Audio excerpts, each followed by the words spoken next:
You gotta say hello. Wait, You what gotta are say we hello. watching? Oh, okay. Oh, buongiorno! Buongiorno, vedi? Vedi, buongiorno. Buongiorno, buongiorno. Hola. In tutte le lingue. I'm gonna go. Oh, kid. Perché sennò. Say hello. Just, every day we gotta do this. Oh, sorry. Hello. Buongiorno. È il tour. È il tour de force. Tour de force. Vado un attimo. Allora, Anthony. Buongiorno. Buongiorno. Poi, buongiorno Bambi, perché lui è anche un po' siciliano. Allora, ciao, ieri niente, non è stato possibile, anche perché non c'era molto da dire se non speculare su quelle che sono le voci intorno a questo caso Lukaku. Però possiamo oggi fare un aggiornamento e parlare, ci sono un po' di argomenti e grazie a voi che comunque seguite in questa settimana tosta, perché senza il Napoli non si può stare. E oggi pesiamo le parole di De Bruyne, le parole di Insigne, che molti mi hanno mandato, un'intervista commovente, un'intervista bella, dove si avvertono un po' di sensazioni e di emozioni personali. Mi è piaciuto vedere Insigne perché si vede anche la maturità, no? Dell'uomo che è cresciuto, e io sono convinto che l'esperienza all'estero fa bene in generale. È una cosa che io consiglio, perché cresci, perché ti confronti per forza con altre realtà e non resti ancorato a quelli che sono le tue basi. Però gli argomenti questi sono, poi si potrebbe toccare anche il discorso di Di Marco, quell'altra polemica sull'esultanza. Io sto perdendo un po' il tempo, cioè la sensazione del tempo, non so che giorno è, non mi ricordo come mi chiamo. Voi lasciate un like di cortesia, perché il tour sta andando bene. Abbiamo fatto la seconda serata, oggi stasera la terza e poi la quarta, e poi torniamo a parlare di analisi tattiche. Allora, De Bruyne, partiamo da De Bruyne perché ovviamente fidiamoci delle traduzioni, perché non l'ho sentito di prima persona. Però su Lukaku lui dice è difficile, non so bene tutti i dettagli, però mi rendo conto che lui sta cercando di fare il meglio per se stesso. Ragazzi, andiamo al conquibus, andiamo subito nell'argomento. Il problema è uno.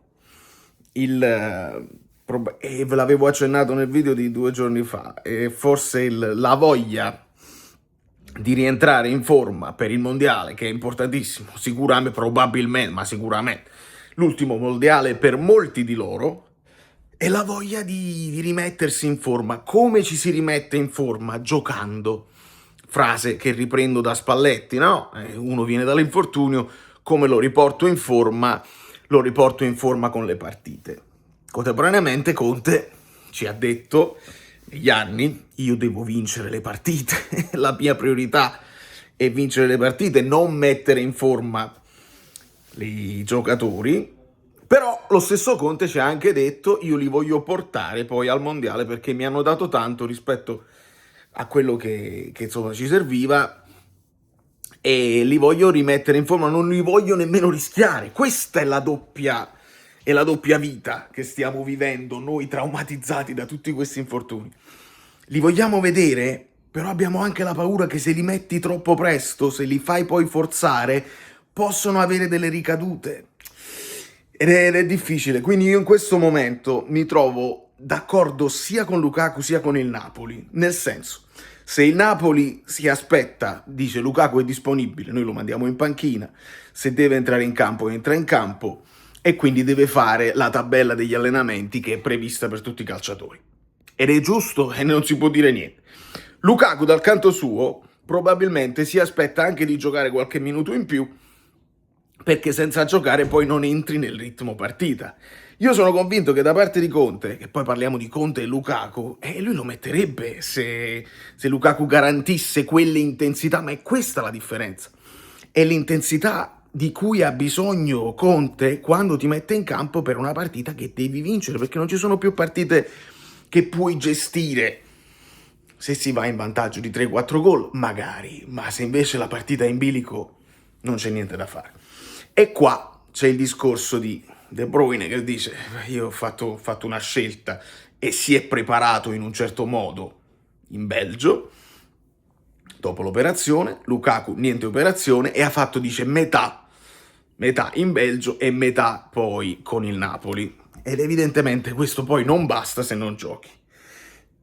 Quindi è difficile. Io sono d'accordo con entrambi e non mi sento di dare la colpa, perché poi il caso, ecco, poi le parole pesanti di De Bruyne quali sono? È che lui dice: a Napoli si ingigantisce tutto, e non si riferisce, credo, solo a Napoli, perché è in Italia che è così. Vai a vedere, si può fare il paragone con quello che è successo con Di Marco. Chi ha dato la colpa a Di Marco? Chi ha dato la colpa alla Rai che le ha inquadrati? Non si può ragionare così, non ce la faccio più, cioè veramente ogni cosa è una polemica insopportabile. Quindi è corretto che si parli di tutto, però senza esagerare, sempre senza giudicare a botta, perché diventa veramente difficile, diventa pesante, e il fatto che diventi pesante rende poi il calcio da seguire più noioso. Invece noi ci dovremmo anche godere il gesto tecnico, ci dovremmo godere la partita che va in un certo modo, la piccola squadra che mette in difficoltà la grande squadra. Quella è la cosa più bella, secondo me. Sto un po' scomodo, ma devo fare quello. Ok, mettiamoci così. Quindi le parole pesanti sono queste, e io la mia memoria va a delle parole di Osimhen di molto tempo fa, dove lui parlava molto bene dei tifosi, perché i tifosi hanno qualcosa, dei napoletani, hanno qualcosa di incredibile che non sono in tutte le città, in tutte le piazze, e lui lo ricorda molto bene, nonostante quello fosse un Napoli che non aveva vittorie di scudetti. E lui l'aveva impressionata questa cosa qua.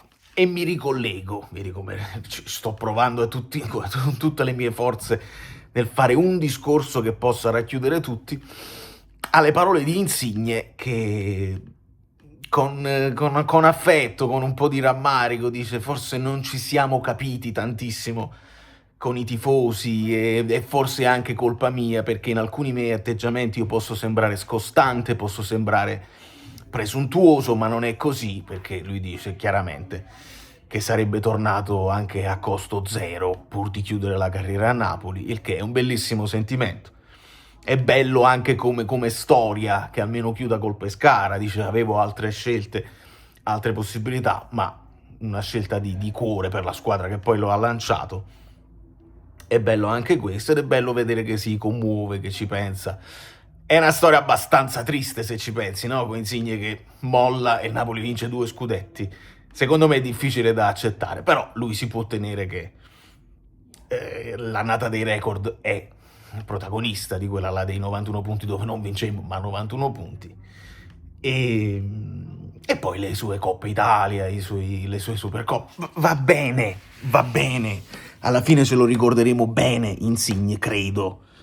E non c'è da fare, non c'è da avere rammarico. C'è stato anche una sorta di assunzione di responsabilità. Dice: non è colpa dei tifosi, è semplicemente più difficile per uno che a maglia del Napoli pesa, e immagina se sei anche napoletano. Quindi nella chiusura è questo il discorso, è la pesantezza delle parole, la pesantezza di giocare in una piazza che perdona poco, una piazza che subito si dimentica le cose e che è pronta poi ad attaccare chiunque, anche quelli che significa per esempio i vari Kvara, ed è questione di tempo che poi possa succedere agli eroi di oggi, no? Un McTominay, un Vergara, un Domani. Noi siamo capaci di fare tutto, invece no, dovremmo, secondo me, cercare di essere noi più maturi possibili, senza inseguire quelli che poi vogliono aumentare e montare il caso,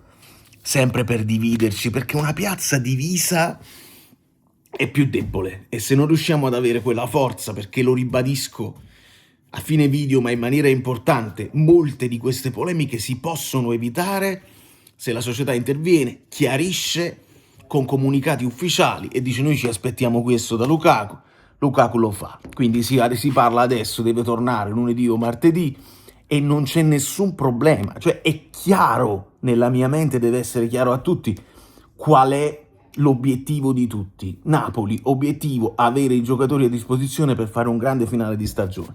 Lukaku, l'obiettivo, rimettersi anche in forma, e rimettersi in forma significa giocare con il Napoli, giocare bene, per affrontare anche un mondiale. Siamo nella logica, non c'è niente di il caso, Lukaku non torna più, hanno provato a creare qualsiasi cosa, ma non c'è una cosa, i compagni, non c'è rispetto con i compagni, questa roba qua è la voglia di, ripeto, di stirare per creare una situazione che non esiste, secondo me. C'è semplicemente da lavorare per il futuro per fare in modo che non accada, che ci sono modi di recuperare la forma diversi. Qualche giocatore vuole farlo in maniera indipendente perché si fida poco, ed è naturale che si fidino poco viste le cose che sono successe quest'anno, tra infortuni, tra recuperi che sono stati forse fatti troppo presto, forzati, idee di giocatori che hanno recuperato e invece non erano recuperati e dovevano fare un altro percorso. Quindi siamo nella regola, nella logica delle cose e non dobbiamo farci prendere dal panico o dai riscenzielli. Avete presente i riscenzielli? Beh, questi sono. Di Marco ha detto, però non è giusto che mi avete... Sei un personaggio, siete dei personaggi pubblici, pubblicissimi. Vedi, sta pure Gabby. Io posso zoomare? Non posso zoomare. Sono nella casa perché ho cercato un po' di privacy. Quindi da dove stiamo, New Jersey, dal New Jersey, Valerio Fluido è tutto. Parleremo anche di nazionale su calcio fluido. Grazie sempre di tutto e state tranquilli che ritorniamo in pompa magna. Sono fiducioso che la voglia poi di far bene andrà bene a tutti. Da New York, ve l'ho detto, i like, ciao.